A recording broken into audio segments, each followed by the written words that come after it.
Shalom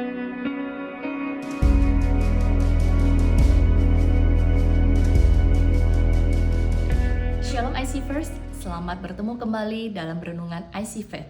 Hari ini dengan judul Mulutmu Harimaumu. Saya punya tebakan. Apa yang kecil tapi sangat buas dan tidak pernah berhasil ditaklukkan oleh manusia? Ya, jawabannya adalah lidah. Lidah anggota tubuh manusia yang kecil ukurannya tapi punya peran yang sangat penting. Membantu manusia bukan hanya untuk makan, tapi juga untuk berbicara. Lidah seringkali digunakan untuk ungkapan berbicara. Kita pernah mendengar peribahasa lidah tak bertulang, bersilat lidah, yang mempunyai makna perkataan orang yang tidak bisa dipegang, mudah berubah menurut hati orang itu. Yakobus dalam suratnya, pasal ketiga ayat 1-12 mengajarkan tentang dosa karena lidah. Di ayat ke-6, Yakobus menekankan kecenderungan kita berdosa dalam perkataan. Dosa tersebut berupa kata kasar, keras, tidak ramah, fitnah, gosip, kata-kata yang berlebihan, dan sebagainya.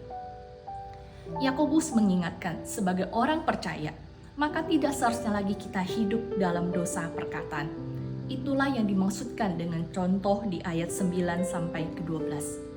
Oleh karena itu, apa yang dapat kita lakukan? Kristus yang sudah menebus kita di atas kayu salib, menjadikan kita sebagai anggota kerajaan surgawi. Karena itu, kita harus hidup dengan mental anggota kerajaan surga.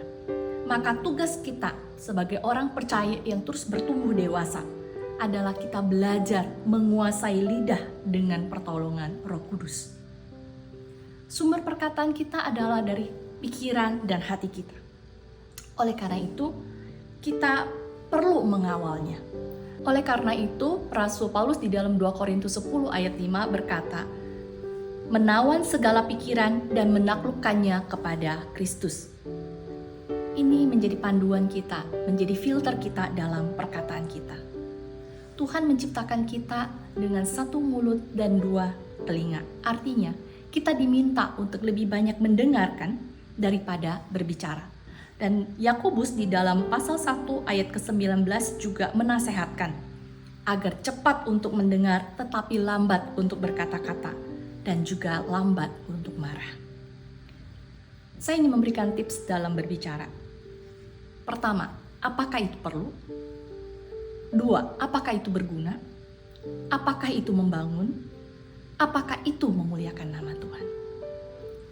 Allah Bapa di surga melihat ke bawah, hati-hati gunakan mulutmu. Selamat bertumbuh dalam perkataan. Tuhan Yesus memberkati.